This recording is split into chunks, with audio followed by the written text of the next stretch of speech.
Hello my friends and welcome back. It's Friday, the end of the week. Happy Friday to you. Yesterday, 24th of April was my birthday. I got 29 years old, 30-1. I went to shoot my pistol with my brother in a shooting range, peaceful, quiet shooting range in Estonia. I really enjoyed it. Really nice. You gotta really rehearse your pistol skills. The accuracy goes down really fast. I got to do it with my conditions, no drones, no missiles, and I don't have to be drafted to the army to defend my country. Now, yesterday, 24th of April, the situation was very different in Ukraine, in Kyiv, in Kharkiv, and I won't start this video before I'm going to watch two clips with you. This was yesterday, my birthday, which I spent here in beautiful, peaceful Estonia. This was yesterday in Kyiv.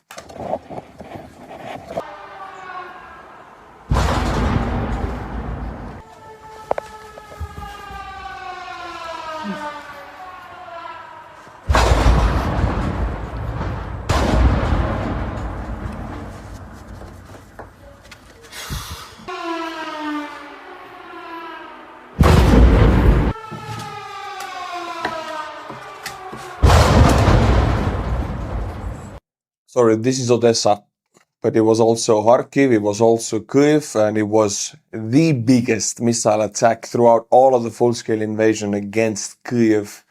Again, a stark contrast of what I got to live through with my choices. I want to go and spend a few hours outside in the sunshine, shoot my gun, and this is what's happening in the capital of the world.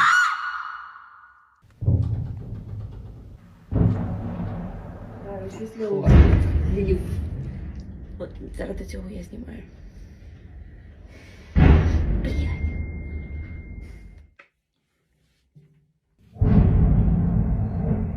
This attack is compared to the attacks of the beginning of 2023, and I was in Ukraine 5 times in Kyiv in 2023, and I got one of these attacks, many of these attacks actually, and the fear of death, I have felt it. I was very afraid. I recognized the look immediately in the eyes of these civilians. If you're on the front, if you're a serviceman, you don't get used to it, but you get numb to it. You're afraid, but you get numb to the fear. But if you're a civilian, this will terrorize your life. So I would be spending my birthday like that if I was a Ukrainian right now, and I will be spending it like that in the future if we don't defeat Russia on the battlefield in Ukraine. Alright, with that, I'm going to start the video, and I have to apologize in front because there is so much information today, so much, and there's so many good jokes also, but it starts so dark. So it's gonna be very bipolar video in that sense. Let's sum it up. 24th of April, Russia attacked Ukraine with 215 drones and missiles, out of which Ukraine shot down 112, which is about half. But it was mainly focused all on Kyiv, making it one of the biggest attacks against Kyiv as a single target. What makes this attack very special in a bad way is that Russia used close to 10 North Korean ballistic missiles, and we can see them in this video actually right now. This was a North Korean ballistic missile connecting to the civilian areas. This was another one. We have one more coming in.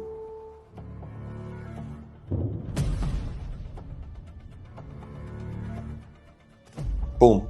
This is the third one you see. These are North Korean missiles supplied by North Korea, a country which is kept afloat thanks to China. Just to illustrate how North Korea and China and Iran, they're not separate countries in this conflict. They are one unified bloc against Ukraine, against the West. I'm taking more time on this. I want us to know this is another angle of a North Korean missile hitting the residential areas of Kyiv, and the explosions are unfortunately massive. Another instance, this comes from Kharkiv. You are sleeping in your one room studio apartment. Every student has been there. I have been there many years of my life, but this is when you're a student in Khrakiv. It's a city of universities.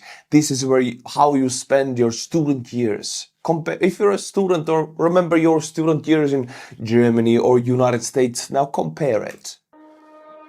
You go to school tomorrow. That's what you have at night. You can even see it through the windows.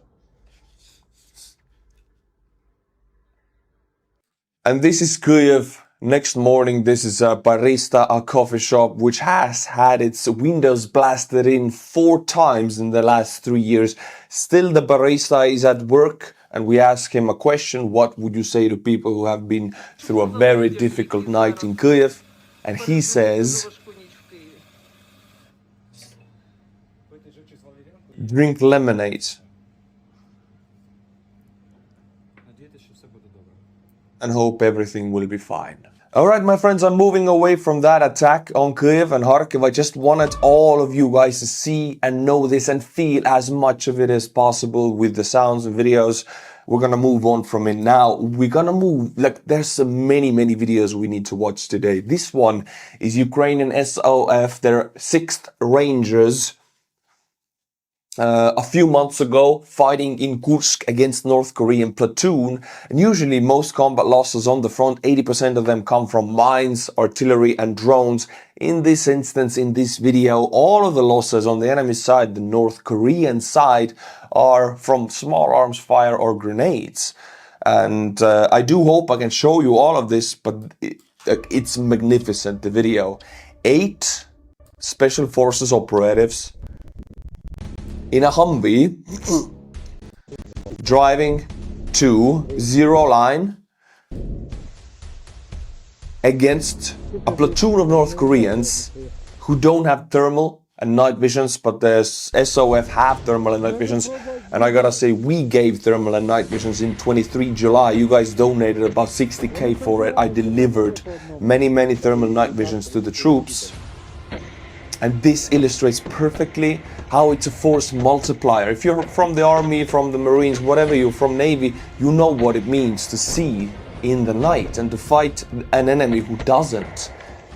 There's no fight, it's a turkey shoot in that instance, and this is exactly that. One of the operatives got injured, it wasn't fatal. And here you can see a grenade shot being shot. I will now, boom, see this camera picture right here, these red dots, they're humans, they have no idea. You can see them, they have no idea where you are, and they cannot see you. They just hear bullets fly, and one of them will hit them. The outcome of this battle was 25 North Koreans were eliminated, KIAs, while one of the operators on the Ukrainian side was injured, not fatally. Now, my friends, in the last video, I was so glad to report one of the biggest, if not the biggest, Russian ammunition arsenal being exploded to oblivion, the 51st GRAU arsenal, 65 kilometers from Moscow. This is what it looks like. Ukraine hit it with 4 drones. We have a satellite imagery comparison. I know you're dying to see this because the explosion footage was magnificent. All intact, all pretty, and now it's like Mad Max Fury Road. It's all exploded, bits and pieces. Earthworks are even gone. This was a massive, destructive explosion. But we have now more information on this. First of all, one more comparison clip for you. This is ammunition depot before. This is the damaged area you can see here. Now, this is what it looked like at the time of the explosion, 1 to 2 clicks away. This is what it sounded like. And these are not Ukrainian missiles or drones. This is the ammunition exploding and flying out from the epicenter of the explosion. And it makes sounds.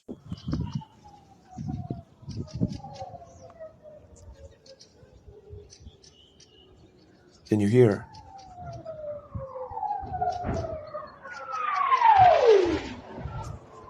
This is, it honestly sounds to me like a Calibre missile. Calibre usually flies with that up pitch humming, exactly like a Calibre missile when it flies above you, and they're coming out from the epicenter. So I guess they're exploding out and flying. and plenty, many of them.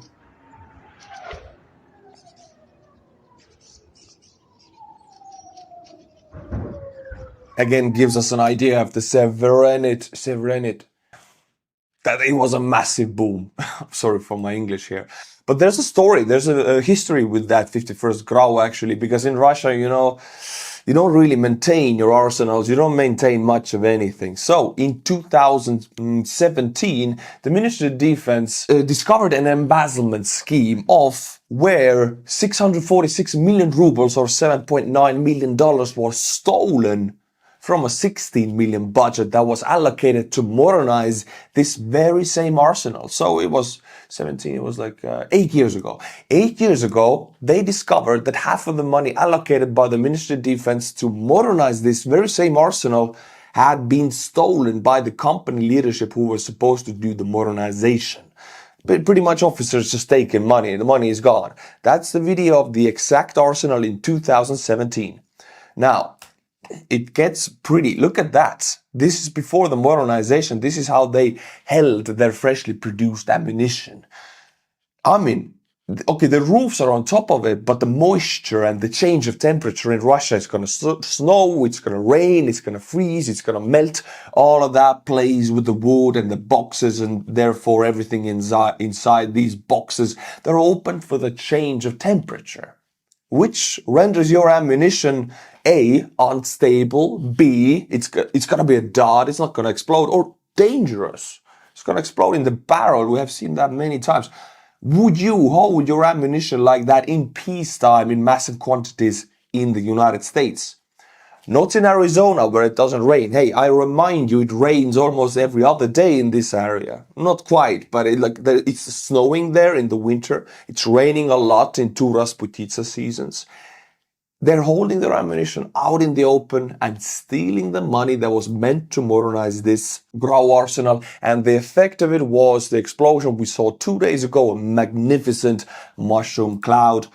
Now, I showed you this photo already. Look at this small little cute fire extinguisher next to these massive, I would think they are ballistic missiles. Now, my friends, we go to another part of Russia where GRU is activating one of their agents again, because one of the agents photographed and made reconnaissance on a Russian Su-30 aircraft. Tell now, was it an Su-30? It's an Su-30Ms. It's a modernized version, and they photographed it. And as you can see from these photos already, there's earthworks, right? And there's a fence with these concrete slabs, or sorry for my English here. I know it because we have Soviet bases. The infrastructure is in Estonia also. That's all there is. You would think a $50 million worth of aircraft is protected, right? But this is it. It's an aircraft. There's no surveillance cameras. There's no security guards. It's just a fence, and you can just go and climb over it and go and do what you want to do. And you can also see the satellite footage here. Russians don't really guard their military bases like that because they think, you know, Russia's so big, nobody's going to come here anyway. What are we going to do? But if you're Russia's enemy, it's really quite simple just to pay somebody. They would just climb that fence, go and put gasoline all over that plane, and it's going to burn to the ground. Nobody's going to know who did it. Massive surveillance of hundreds of bases in a massive country, it's very, very expensive. Very expensive. A lot of man hours go to the security guards. A lot of security cameras have to be bought and somebody has to surveil them. People have to be trained for that. All of that money has been allocated to the Russian companies who are supposed to do that on these bases, but it's all stolen. That's how it works in Russia. Now, my friends, we go to Tatarstan because there is one of the biggest factories in Russia which produces Geran drones. Now, Geran is basically a Shahed drone only made in Russia. It is the same drone. Now, Ukraine, as a response to the big Russian attack on 24th of April, made a massive attack against Russia also. It's like a payback. In Yelabuga, the parishes are clearly on the same plant for the production of mopeds. Moped is like the Shahed or Geran drone. There were 6 kind of airplanes with 250 kilograms of kindness plus additional kindness filling. So we're talking about the Lute drones, I think, or even the bigger ones. There could be these Antonov drones, these 1 or 2 seater civilian aircraft modified into unmanned drones, just filled with explosives, even the cockpit. 1 was shot down, 5 hit the target, 1,700 kilometers. And there's plenty of videos of Pantsir S, the Russian air defense system, shooting several missiles up in the air and shooting down 1 drone. We can even see the boom up in the air, and the rest of them connecting. This is the same boom, by the way, here. The rest of them connecting to the target. And I just want to guide your attention to the drone. Let's see which kind is it. Okay, it seems to me the Antonov drone.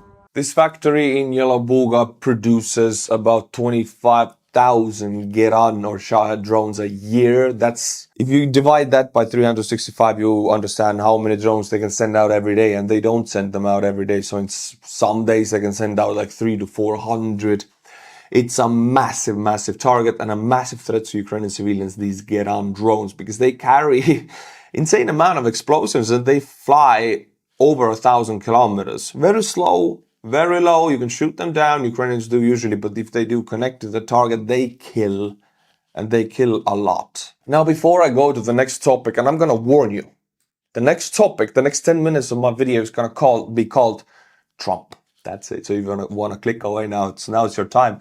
But before we do that, I have to shamefully read you Pekka Kallioniemi's thread about an Estonian. We have our own Vatniks in Estonia. Vatnik soup, Pekka's wonderful analysis about pro-Russian Vatniks in Europe. Unfortunately, we have them in Estonia and also in Estonian politics. Fortunately, they have almost never been in the coalition, always in the opposition. But one of the biggest Vatniks in Estonia is Varro Vooglaid. I want to read very quickly. So I just want to show that I'm not blind to this. We have Estonians, very minority, but we have Estonians who are very pro-Russian.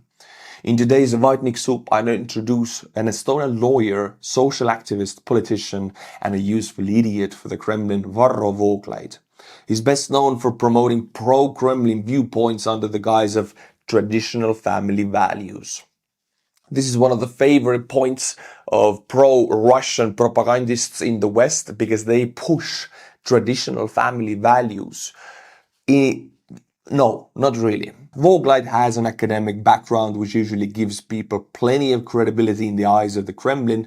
Most of his academic career was spent at the University of Tartu. Actually, I am right now in Tartu, not in Tallinn. So, yeah. But he was also a researcher between 2007 and 2011 at the University of Helsinki. Varro is likely the most influential Vatnik in Estonia. So, the thing is, yeah, he's not Russian. He's not... I don't know if he even speaks Russian. I don't think he does.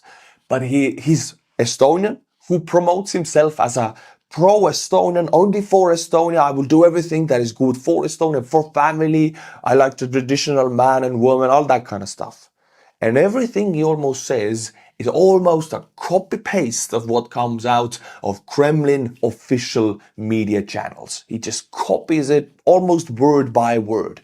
So strange to see somebody being super pro-Estonia, super for Estonian people, but he speaks exactly what the Kremlin speaks. I'm not going to read you more, but I just want to give you an idea that yes, if you want to recognize a Kremlin propagandist, you compare their talking points to Kremlin's talking points, because there's a very certain set of ideas and talking points to be spread all across the world. You compare them, and if you find a lot of similarities, you know where they stand.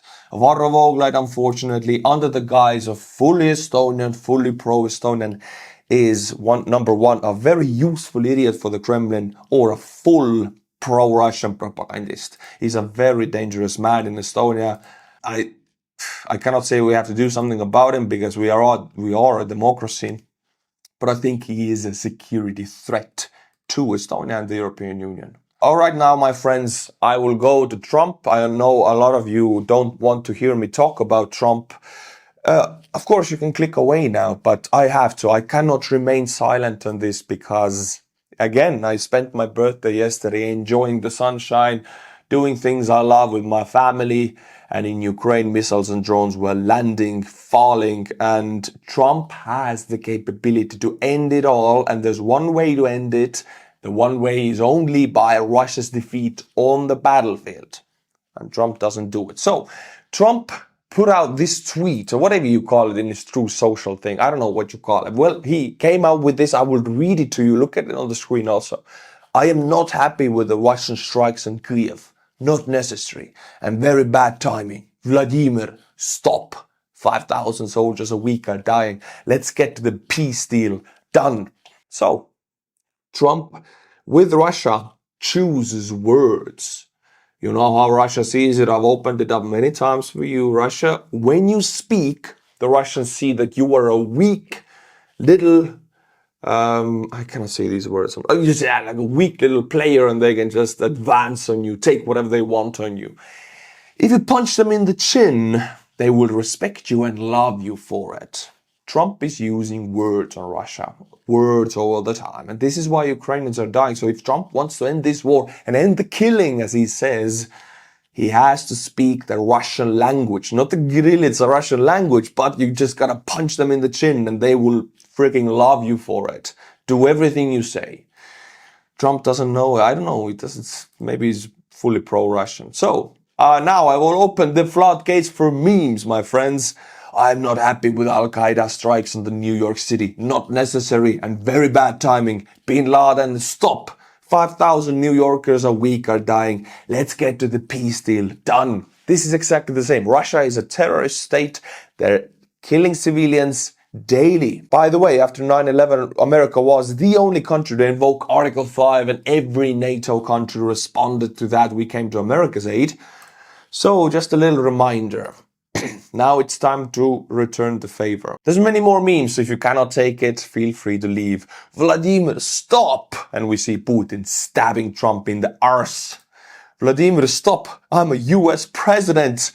While Vladimir is penetrating Trump's rear areas like a king. Oh my god, okay, I cannot do that. That's too much, that's too much. If you cannot take this humor, I don't know what you're doing on my channel, man. I'm going crazy with this. I enjoy it. 1939. Adolf, stop. Let's get to the peace deal now. You don't negotiate with terrorists. This has been one of America's greatest slogans ever since I remember watching everything American. When are you starting to negotiation with terrorists? You punch them in the face. What happened, America? Vladimir, stop. I need to get my golf balls. Stop, Vladimir. At the same time, Vladimir is riding Trump like a... Okay, I'll move on. I'll move on to the serious stuff. Trump gives Russians everything they want. They want more, and that's an endless cycle. This is how Russian foreign aggression playbook works. It works. It's written down in the damn book, and they follow it word by word. There's nothing new, nothing secret about how Russia operates with the foreign aggression. It's exactly one same pattern in the last 100 years. For some reason, American presidents have understood it and have played by it by punching the Russians in the face in the last forever. But something happened when Trump was elected. I don't know. Did they forget about it? Did everybody in the US government suddenly said, okay, what we have done to Russia has worked, but let's just not do it anymore? I bring to you Marco Rubio. I'll let him speak a little bit just to illustrate how clueless they both are on the Russians. They have no idea how to communicate with the Russians. To end. Because it has no military solution. There is no military solution to... Lie, it has a military solution. Look at the Russian wars in the last 100 years. They have been defeated on the battlefield time and time again, and they have always then respected the treaties and the guys who defeated them. If they have won on the battlefield, all they do is deport and execute and torture and all of that stuff. You have to defeat them on the battlefield. That's the only way to communicate with the Russians. To this war. We have to be frank. You know, Russia's not just going to roll over Ukraine and take the whole country. Here is the truth. One of the truthful sentences. They are not, because they don't have the capability. One of the biggest myths is that Russia can roll over. They cannot advance. Hell, they're trying every day. They're doing all they can every day. There's no secret weapon they have. They cannot advance. And Ukraine's not going to push them all the way back to where they were before 2014.